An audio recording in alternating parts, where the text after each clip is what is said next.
굿모닝 인포맥스 함께하고 계십니다. 이 시간 함께해 주실 분 소개해드리겠습니다. 피나클 경제연구소 이코노미스트이십니다. 장재철 박사 나와 계세요. 박사님 안녕하세요. 네, 안녕하세요. 네, 최근에 시장의 변동성이 엄청났습니다. 네, 주식시장도 마찬가지지만 사실 채권 시장의 변동성에 우리가 상당히 좀 주목을 했고 미국 입장에서도 채권 시장 때문에 좀 놀랐다, 그죠? 라는 분석들이 미국을 바라보는 시각들이 좀 많던데 채권 쪽에 대해서 오늘 좀 많이 여쭤봐야 될 것 같아요. 어떻게 보시고 계십니까? 지금 최근에? 사실 그 주식 시장이 뭐 이틀 연속 폭락을 해도 트럼프 대통령이 이거 뭐 이치적인 거고 뭐 환자가 아프면 약을 먹을 시간이다 뭐 이런 얘기를 했었잖아요. 네. 그렇지만 그 이후에 채권 금리가 급등을 하니까 사실 그 뭐 상호 관세를 유예하는 그런 어떤 조치를 취하고 그 정도로 시장의 어떤 채권 시장 규모 자체가 주식 시장보다 크기 때문에 네. 어쩔 수 없이 영향을 받을 수밖에 없는 상황이고요. 그리고 채권 금리가 이렇게 올라간다는 거 그 자체는 어떻게 보면 트럼프 대통령이 얘기했던 게 있잖아요. 우리는 금리를 낮게 가져가고 10년물 금리 낮아야지 뭐 부채를 갚을 이자도 좀 여유가 생기고 원하는 건 금리가 내려가는 거다. 근데 그거 완전히 배치되는 상황이 되는 거잖아요. 네. 그래서 최근에 금리 급등에 대한 것들이 이제 왜 그랬느냐에 대한 어떤 분석들은 많아요. 사실 그렇죠. 왜냐하면 시장 자체가 상당히 어려운 그런 상황이니까 현금이 필요해서 뭐 모든 자산 다 팔자. 그래서 현금 보유 요유도 있고 또 아니면 뭐 스프레드 트레이딩이라든지 베이시스 트레이딩 지난번 뭐 보니까 나와서 설명해 주시더라고요. 네네. 선물과 현물 간의 베이시스를 가지고서 레버리지를 많이 일으켜서 1bp만 먹어도 만약에 20배, 30배를 투자한다 그러면 20bp, 30bp가 되는 거잖아요. 그래서 그런 트레이딩들이 금리가 급등을 하니까 현물 자산 가치가 축소가 되고 그래서 손실이 나니까 다시 또 투매를 해야 되는 그런 상황으로 이제 금리가 급등을 하니까 앨런 재무장관도 이제 오단 뉴스 들었지만은 이거 미국 자산에 대한 특히 안전자산이라는 대표적인 미국 국채에 대한 어떤 의심을 갖게 할 수 있는 그런 상황이 아니냐 이런 얘기를 했고요. 급기야는 연준도 추가적인 금리 인상이 있으면 수익률이 올라가면 그러면 뭐 개입할 수 있는 그런 어떤 여지도 주는 것이 그런 계기가 됐다고 봅니다. 그래서 그림을 좀 보시면은 네. 제가 준비한 거는 10년물 국채 금리가 지난해 하반기부터 어떤 식으로 움직였는가 이렇게 보면은 몇 가지 구간이 있는 것 같아요. 여기서 보시면은 9월 19일 날 연준이 금리 인하 사이클을 시작을 하거든요. 50bp 내리잖아요. 근데 그 이전에는 연준이 이제 금리 내릴 때가 됐다. 그러니까는 금리가 슬금슬금 내려온 거죠. 네? 그러다가 금리 내리고 나니까 그러면 금리 내리면 이제부터는 경기 좋아지는 거 아니야? 인플레이션이나 아니면 경기에 대한 기대가 있으면서 금리가 이제 조금씩 올라가는 거예요. 그러다가 대선에서 이제 트럼프 대통령이 당선이 되니까 트럼프 대통령이 얘기한 게 그거였잖아요. 감세와 규제 완화를 통한 경기 부양. 그렇죠. 그러면 금리 상승 요인이잖아요. 근데 감세가 들어가니까 그러면 미국의 재정 적자 늘어나는 거 아니야? 그러면 적자 국채를 발행을 하면은 또 이게 금리 상승 요인이잖아요. 그러니까 이게 굉장히 이제 가팔라진 거죠. 그러다가 이제 1월 20일 날 트럼프 대통령 트럼프인데 타이브네요. 취임을 하고 행정명령을 내리면서 생각보다 센 상호 관세라든지 아니면 관세 이슈가 나오니까 야 이거 미국 경기에 대한 우려가 커질 수 있다. 그러면서 이제 금리가 슬금슬금 내려오죠. 근데 기본적으로 여기까지는 우리들이 다 예상을 하거나 아니면 어떻게 보면 대응할 수 있는 시장에서 정상이라고 볼 수 있는 그런 움직임이었던 거예요. 근데 이 맨 마지막에 이제 상호 관세 충격이 생각보다 컸고 그거에 대해서 미국과 중국 간의 관세 갈등이 커지잖아요. 이러면서 이제 주식시장이 폭락을 하고 사실 그 변동성 자체는 거의 글로벌 금융위기 당시의 그 충격이었잖아요. 그러니까 이러한 것들이 이제 시장에서의 불안을 확대하게 되고 그것이 채권에 대한 어떤 안전성까지도 이제 담보하지 못해서 던지게 되는 그런 상황이 되니까 이제 금리가 급등하게 되는 그런 상황이죠. 그래서 보면은 여기서 보십시오. 그 맨 오른쪽에 똑같은 이제 타임 구간인데요. 트럼프 상호관세 충격이 있었을 때 S&P 500 그 까만 실선인데 이 맨 오른쪽 보면은 하락폭 엄청 크잖아요. 그렇죠. 그러고 난 다음에 이제 금리가 올라가는 그런 상황이 이제 되니까 이거는 우리가 알고 있었던 기존에 주가가 빠지면 금리도 빠져야 되는데 소위 말해서 주식과 채권 간의 보완 관계가 있잖아요. 그렇죠. 위험 회피 성향이 생기면 채권 안전자산으로 가야 되는데 주가가 빠져서 위험 회피 성향이 커졌는데 채권도 던지게 되는. 가격이 동시에 빠지는. 그렇죠. 네. 그래서 가격이 동시에 빠지는 네. 그런 상황이 되니까 이거는 우리가 그냥 알고 또 경험했던 그런 어떤 시장의 충격보다는 상당히 컸다고 볼 수가 있는 거죠. 그럼 박사님, 사실 그 10년물 금리 추이를 이렇게 쭉 큰 그림으로 볼 수 있게 갖고 와 주셨는데 네. 트럼프 취임 그 시기 정도까지 한 4.8, 4.9 그 레벨까지 올라갔었잖아요. 네네. 그리고 이제 쭉 내려오다가 4.5 이렇게 다시 올라간 거기 때문에 아니 이렇게 급격히 내려왔는데 다시 뭐 4.5 정도까지는 되돌릴 수 있는 거 아니야라고 생각하시는 분들이 있을 수도 있거든요. 근데 이게 말씀하신 것처럼 기존의 문법과 좀 다르게 간다라는 것과 예, 속도가 너무 빠르다라는 게 시장을 좀 놀래켰던 걸까요? 최근 시장에 국채 시장이 준 어떤 의미? 왜 이렇게 불안감을 준 걸까요? 제가 볼 때는 네. 시장에서의 충격이 어떻게 보면 아까도 말씀드렸지만 위기 상황이 아니잖아요. 그리고 아직도 뭔가 은행이 망가진 것도 아니고 경기가 둔화된다고 하지만 아직도 우리가 하드 데이터, 소프트 데이터 하지만은 어떤 체감 지표들만 좀 흔들리고 있지. 그 실질적인 그런 어떤 고용이라든지 아니면 소비라든지 아직까지는 좀 견고하다고 얘기할 수 있는 위기 상황이 아닌 그런 상황인데 시장의 변동성이 너무 커지니까 여기에 대해서 지금 시장은 이건 뭐지?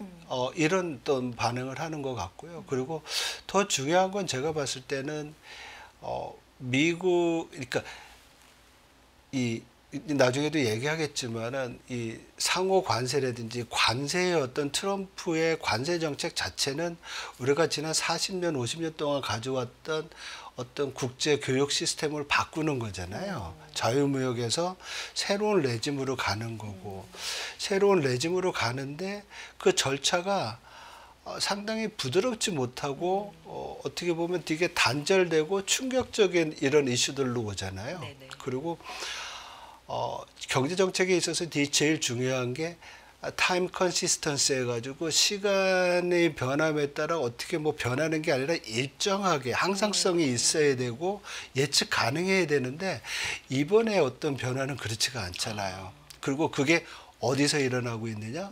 미국에서 일어나고 있는데 미국 좋으라고 하는 정책인데 미국이 지금 제일 타격을 받는다고 다 얘기를 하고 있잖아요.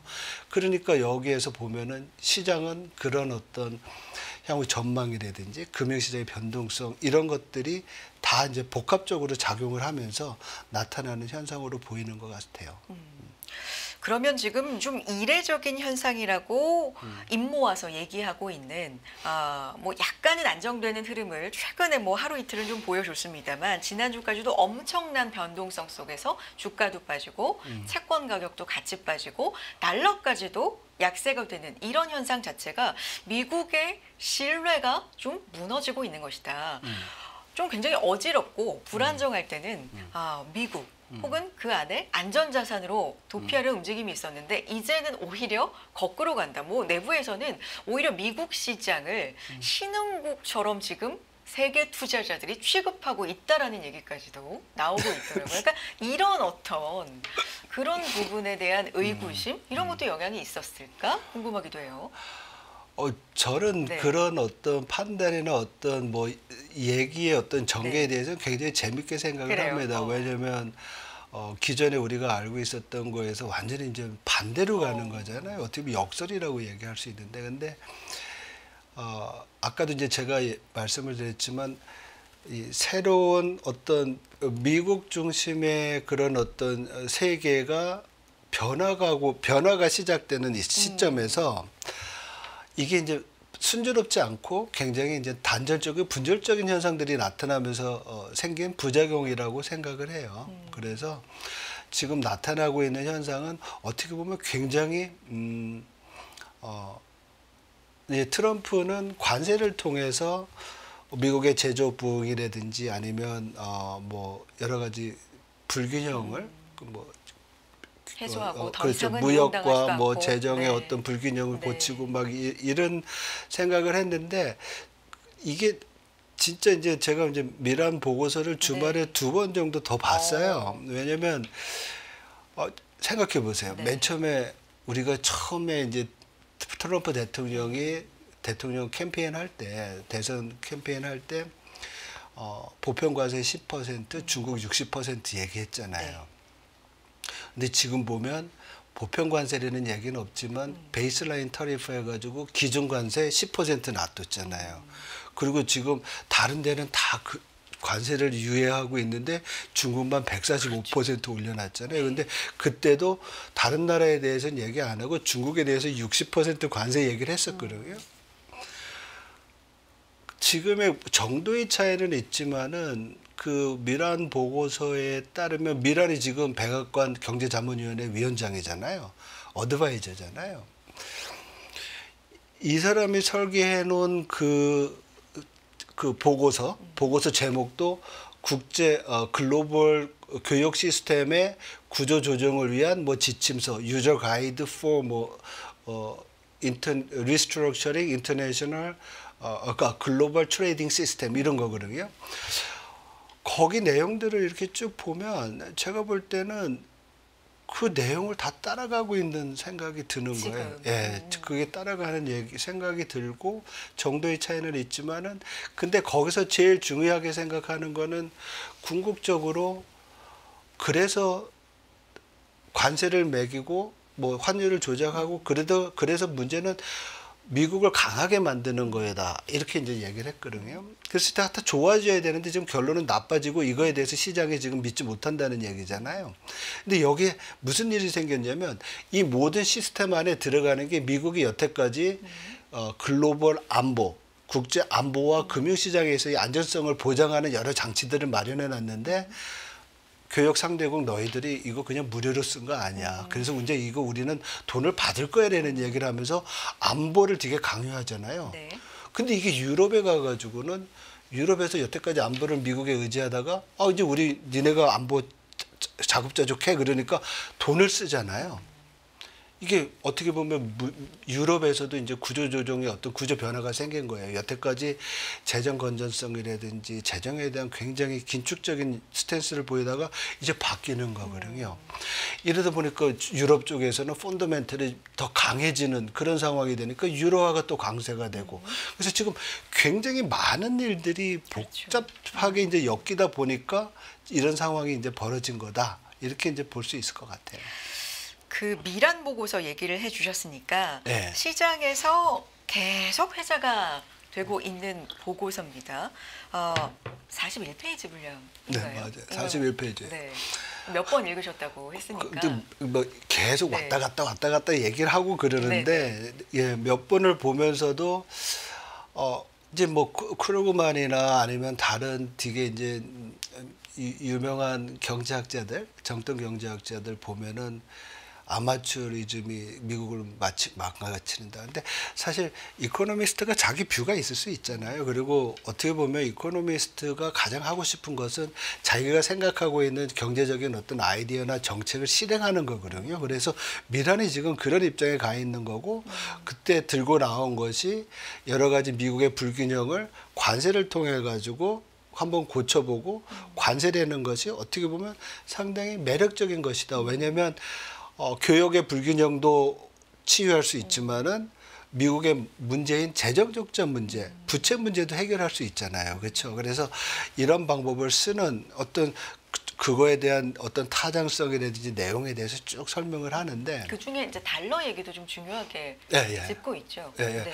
달러, 그러니까 네. 결국은 그거예요. 이 미란이 이제 보고서에서 얘기하는 건 네. 뭐냐면 궁극적으로는 관세도 달러의 오버밸류 된 거, 과대평가된 부분을 낮추기 위한 조치지, 이 관세는 하나의 어떻게 보면은 수단인 것 같아요. 그리고 궁극적으로는 이 글로벌 어떤 금융 시스템이나 무역 시스템에서의 이 달러의 오버밸류 이 문제를 해결해야지만 여러 가지 불균형이 해결된다. 그래서 어떤 얘기를 하냐면은 이거를 위해서는 재무부도 노력을 해야 되고 연준도 노력을 해야 되는데 더 재밌는 얘기는 오늘 뉴스에서 지금 베센트가 뭐 파월 그 인선을 좀 서두를 수 있다 후임을 그 얘기를 하잖아요. 5월달부터. 네. 네.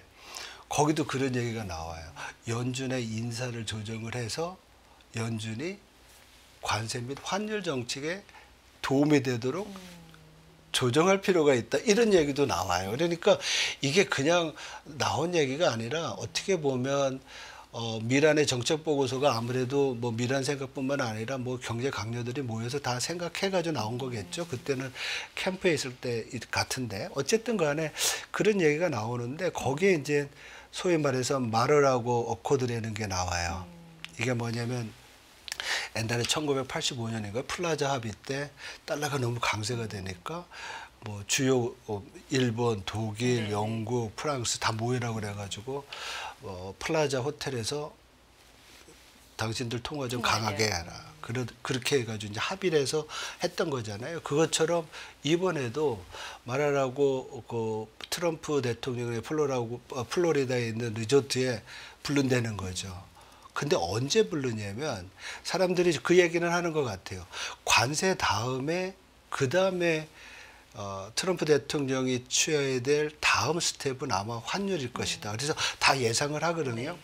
근데 그 시점은 거기서 어떻게 얘기를 하냐면은 관세로 인해서 나타나는 여러 가지 부작용들이 다 안정이 돼서 금리도 내려오고 경제가 안정적인 상황에 있을 때 그러니까 일단은 관세로 충격을 주고 조정을 하고 뭐 합의도 하고 합의를 한 다음에 어느 정도 관세 네. 이슈가 없어지고 난 다음에는 그 다음에 이제 환율에 대한 조정이 들어가야 되지 않겠느냐. 그리고 그 환율 조정을 위해서는 달러 자산, 달러 준비 자산을 많이 가지고 있는 나라들.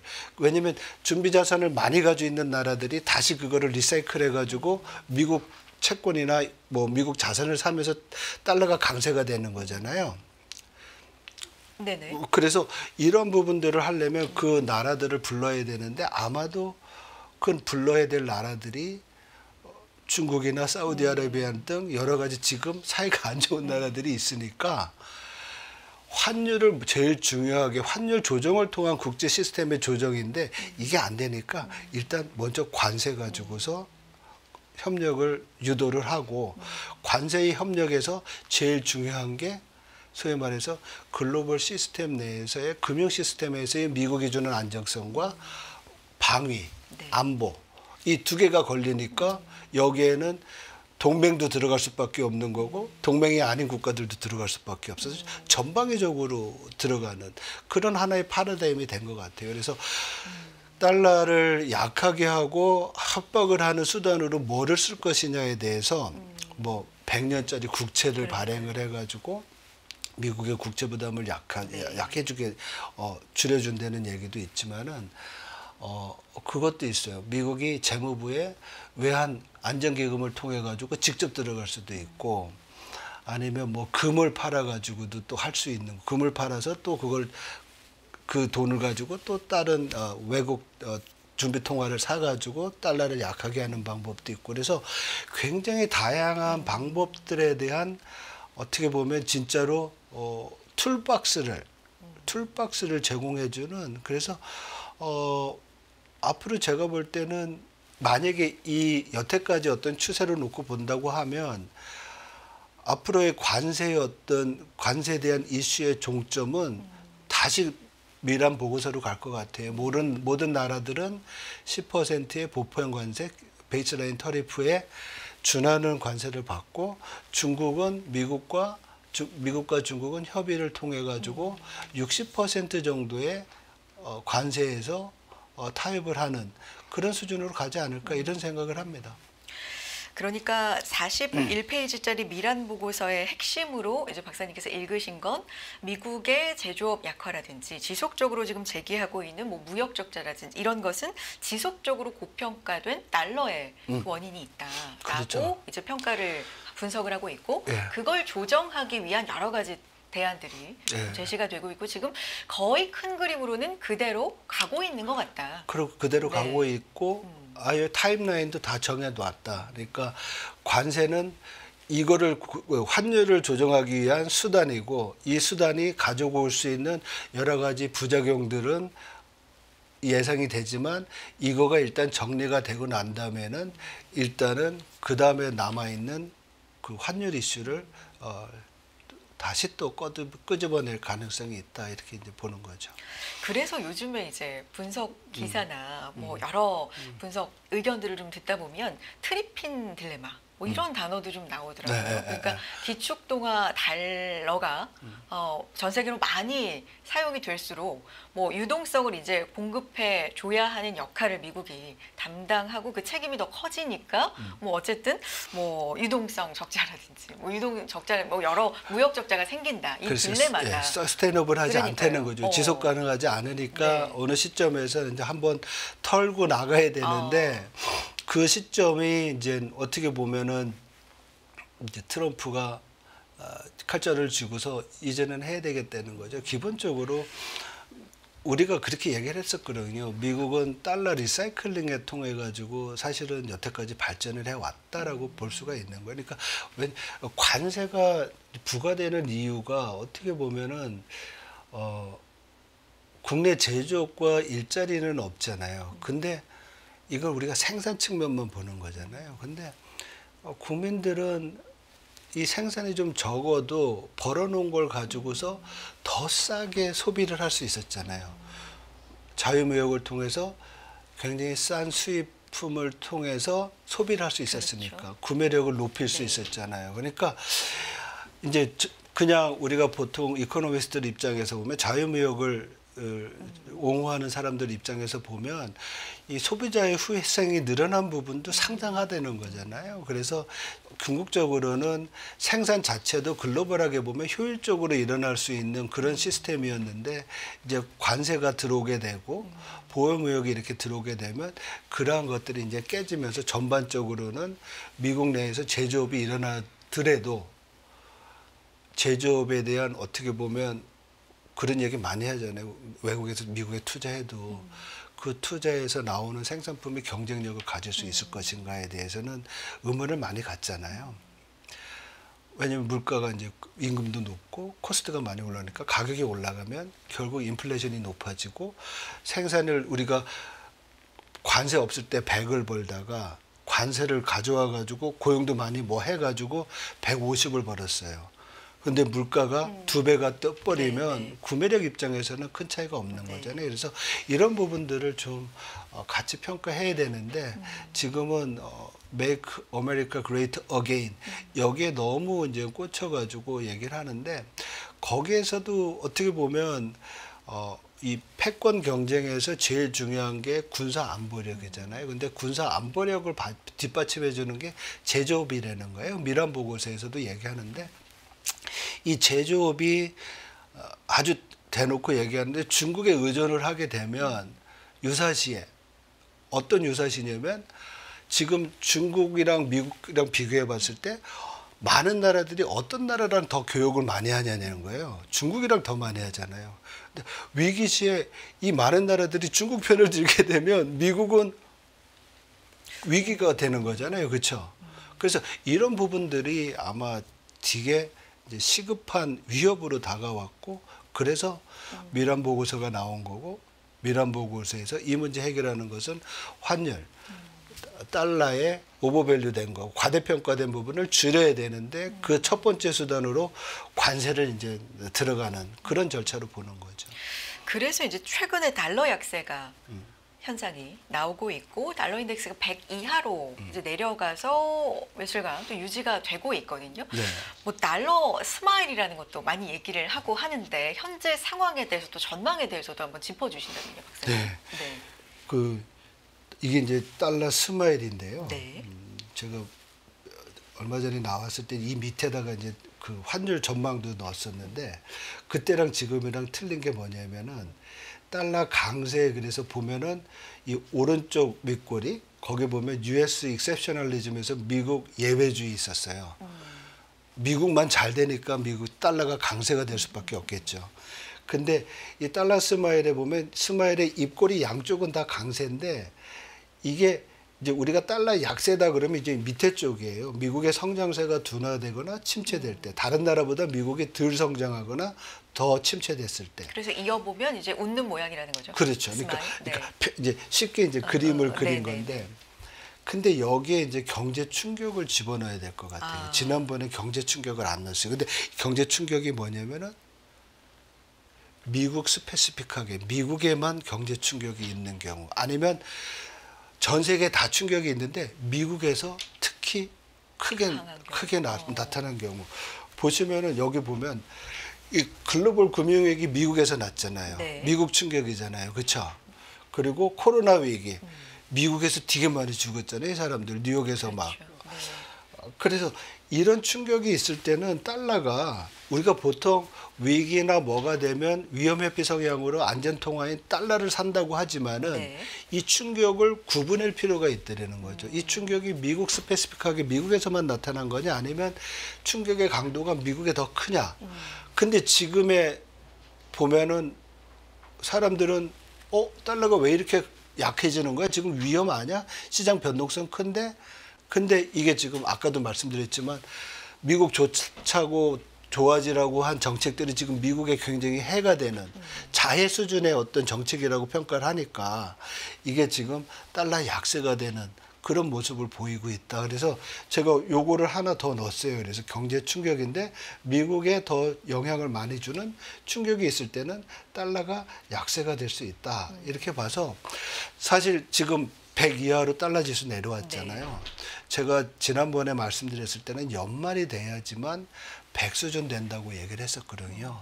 그러니까 벌써 훅 그렇죠. 들어온 거예요. 그러니까 벌써 2분기인데 그렇다고 보면 그때 100을 봤을 때의 문제는 미국 경제가 전반적으로 둔화가 되고 있고 연준이 금리를 2번 아니면 맥시멈 3번 내린다는 가정하에서 100이었거든요.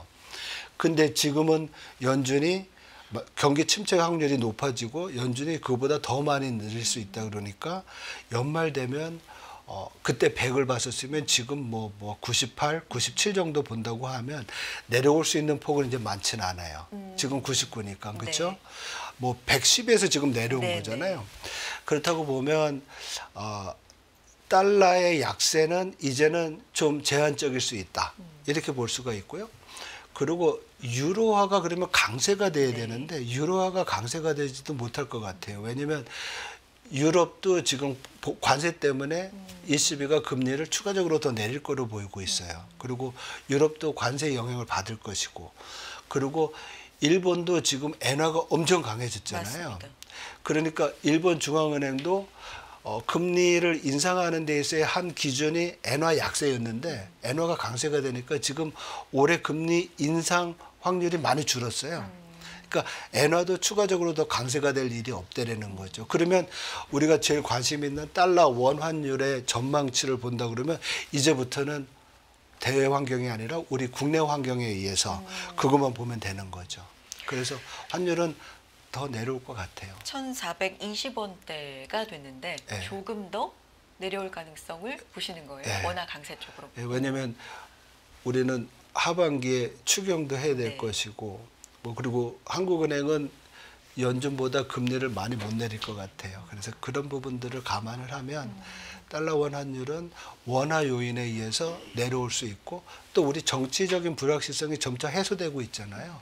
그러면 이런 정치 리스크 프리미엄은 또 없어질 것이고 그런 부분들이 좀 감안이 되고 하나 우려되는 것은 원화와 위안화의 동조성이잖아요. 근데 제가 다시 주말에 쭉 보니까 4월, 5월, 2월 이후부터는 최근에 약간 약해졌어요. 많이 네. 약해졌어요. 그래서 이런 부분들은 어떻게 네. 보면 원화의 특성을 좀 강조할 수 있는 네. 그런 시간으로 들어왔다. 이렇게 볼 수 있을 것 같습니다.